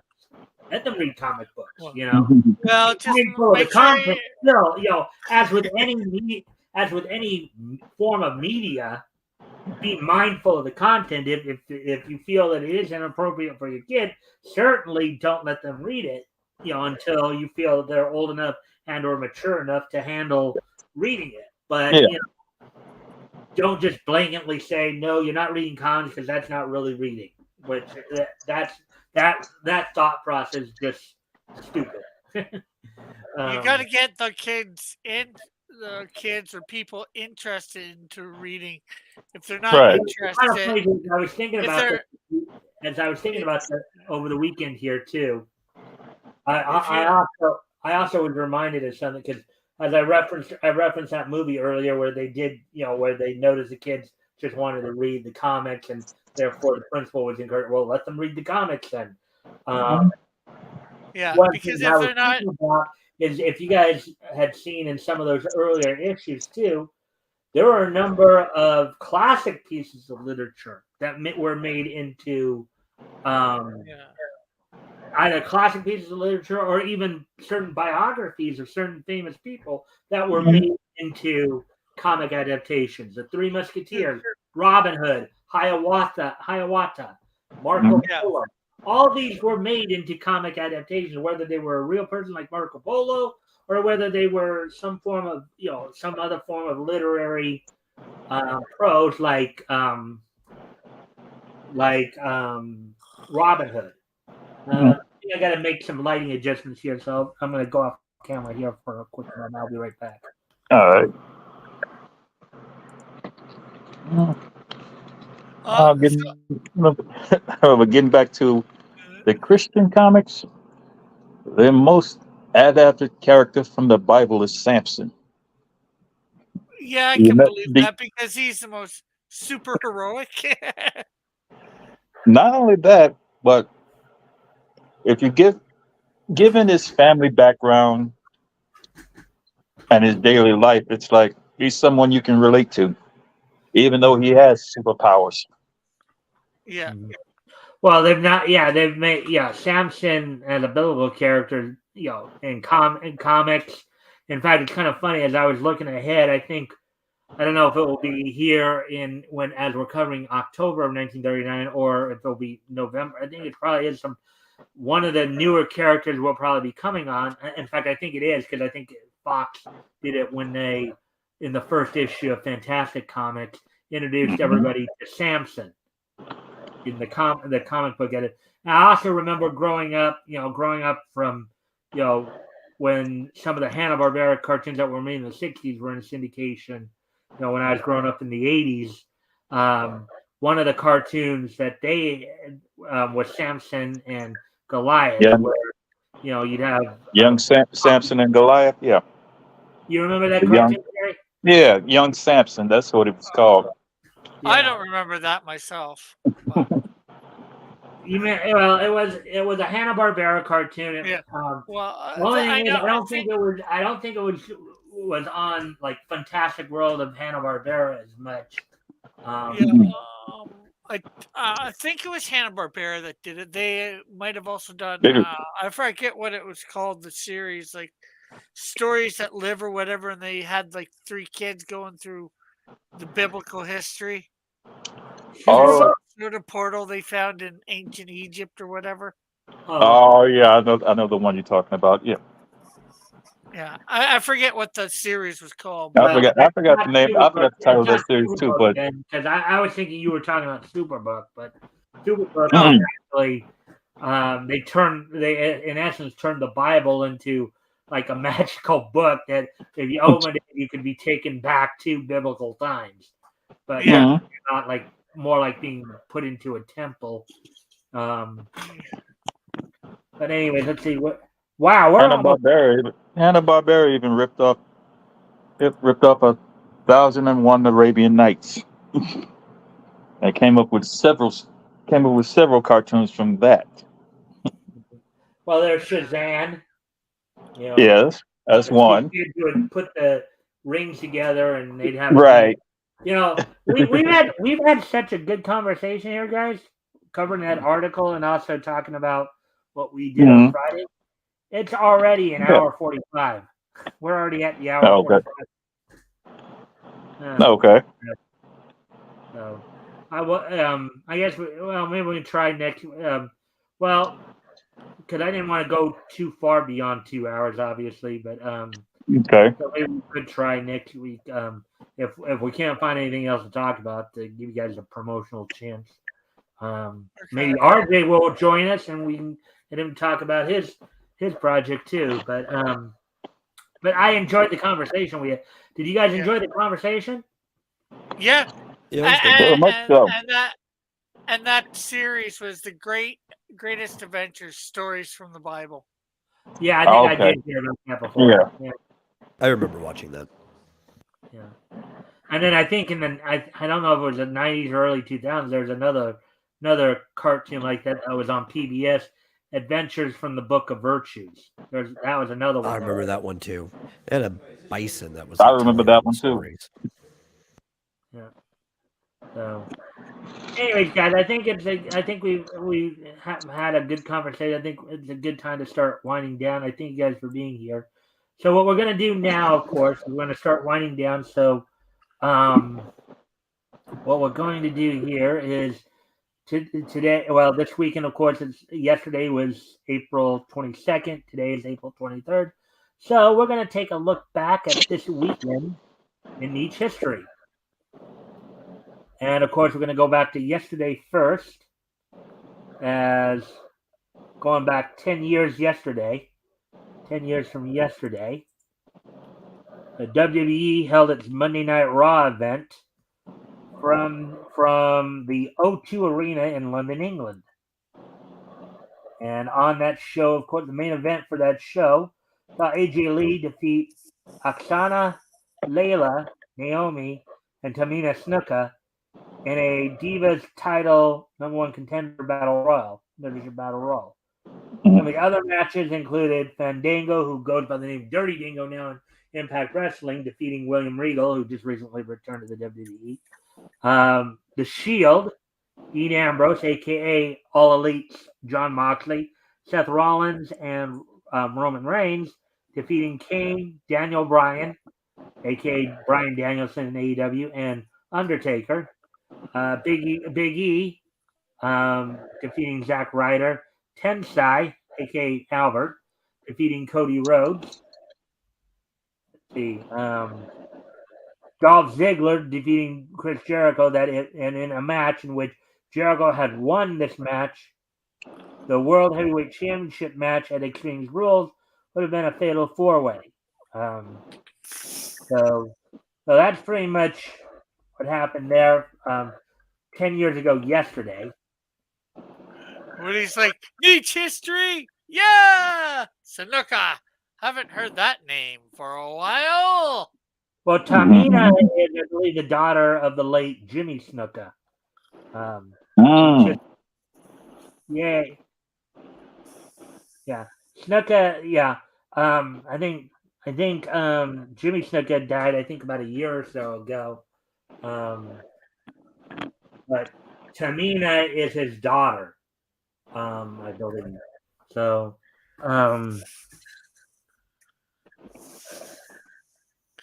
laugh out loud, Rick. All right. So, anyways, getting ready to move on to the next piece of. So now getting to today, as we're going to go back 80 years ago today, back to 1940 on this date in 1943.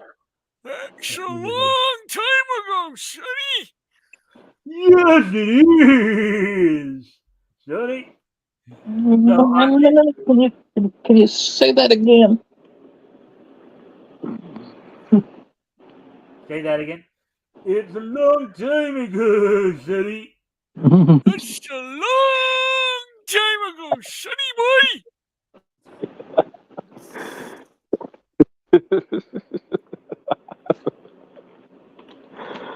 Oh Anyway, man, that's funny.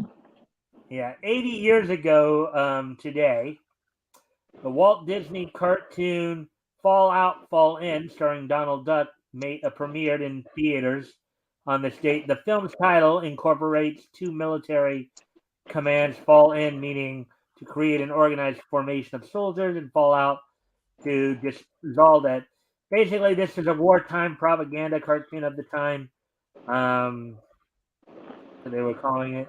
So on this date, back in 1943, 80 years ago today, Fall Out, Fall In, the Walt Disney cartoon starring Donald Duck, premiered in movie theaters on this date in 1943.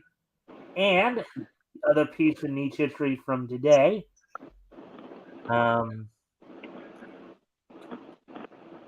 on this date 20 years ago today, 20 years ago today, the 75th issue of Archie's Pals and Gals Double Digest magazine went on sale on newsstands on this date 20 years ago today. Sold for $3.59. And it was 192 pages. So this is one of the modern comics that was actually called a magazine. The Double Digest magazine. Sold for $3.95. It's 192 pages. What do you guys think of that kind of deal? Oh, I love Well, it. Pretty good. I'm working on well, a magazine myself. you have to understand that the Archie Yeah. Digest that sat on the shelf next to the Reader's Digest. Yeah. Oh, I love Also, Pals and Gals. Actually, that's my favorite Archie book is Pals and Gals. yeah, I've got a bunch of the single issues. Of course, this is the double digest, which means it's like I think 5 by 5 or something like that for size. Something to that. Something to And that it was effect. printed on the same New- pages that TV Guide was printed on. Like that's the page quality that they did it with. Yeah. So you're saying it was What is that page quality? Well, it's probably just newsprint, right? It's not quite like glossy magazine, but it's also not quite like newsprint. Newsprint. It's halfway in between. It's like between the glossy two. newsprint. Yeah. I'd like to, in some ways, I would sort of like to try and get that quality for my thing instead It's like of what maybe coupons are printed on. Yeah. So did you guys enjoy the show tonight? Oh yeah. Yeah. We had some pretty good conversations going there, huh? Yeah. Yeah. All If right, only we well, can get a hold of that paper. what was that? I said, if only we could get a hold of that paper that they print coupons on. All right. Well, with that, I thank everybody for being here, and we're gonna wrap up here. Don't forget to come back tomorrow night for the start of our weekly, start of our nightly look at the niche news. Monday to Thursday, and then this Friday, of course. Well, actually, before I do that, I should let you guys do your thing first. So I know I didn't give you guys a chance to do your intros, but you guys each want to do. We'll start with Rick, and we'll go Rick, Metal, Terry, and then come back around to me. If you guys want to do your outros, share any links in the chat or anything like that, go for it. We'll start with you, Rick. Okay, I am Piper Rick of Comics Cross. I do. I do comic books that are Christian or try to. Um, yeah, go subscribe to me here on YouTube, and you can find out more there or on Twitter. I'll put a link for whichever of those in the chat in a second here. Right. Metal. Oh, I'm just laughing. Like we laugh, but if you're actually looking for Rick on certain sites like Twitter or whatever, in some places his handle actually is Comics Cross, so that is what you should type in. I'm the Metal. I make X Dynamis Chaos, and actually right now I am working on figuring a magazine out, 97 pages long. So with the covers, it's your average 100-page magazine. And if you'd like to find out more about it, you can find it at this link here. And there is a reader interest survey as well in there that I'd like you to fill out. It will really help me out as I'm in this pre-production time. All right, so here's Rick's link for anybody who wants to go check that out, and then here's Metal's link for anybody who wants to go check that out. All right, Terry, you're up. I'm up. I thought I was down. But anyway, you can find me lurking throughout YouTube at Mighty Geek Studios. Sometimes you catch me hanging out with Comics Cross, or as a mutual friend likes to call him, Crossy. We're not going to go into that. Yeah, I don't know if mutual applies. Lurking about on Rick's channel, especially nowadays, or on of course Hero Shack with the Tumuloviches as well. Mm-hmm. So yeah. Anyways, anything else, Terry? Not at this time. All right. So with that, guys, don't forget again. I'll be back tomorrow night with the nightly niche newscast. And we'll cover we'll cover what's going on in the world of niche, with the wrestling roundup and all that. And look, like Rick gave us another. Yeah, that's Mighty Geeks channel. Okay. YouTube channel. You can check that out then. And this Friday, of course, I'll have I have scheduled to be with me, of course, Tim Olson, the writer of Melvin, on, as we will be continuing our look at comics that went on sale in October of 1939. This coming week, we will be focusing in on comics that went on sale from Archie Comics, at the time known as MLJ Enterprises, of course. So we'll be reading from Blue Ribbon, and I think Top Notch Comics started at that point too.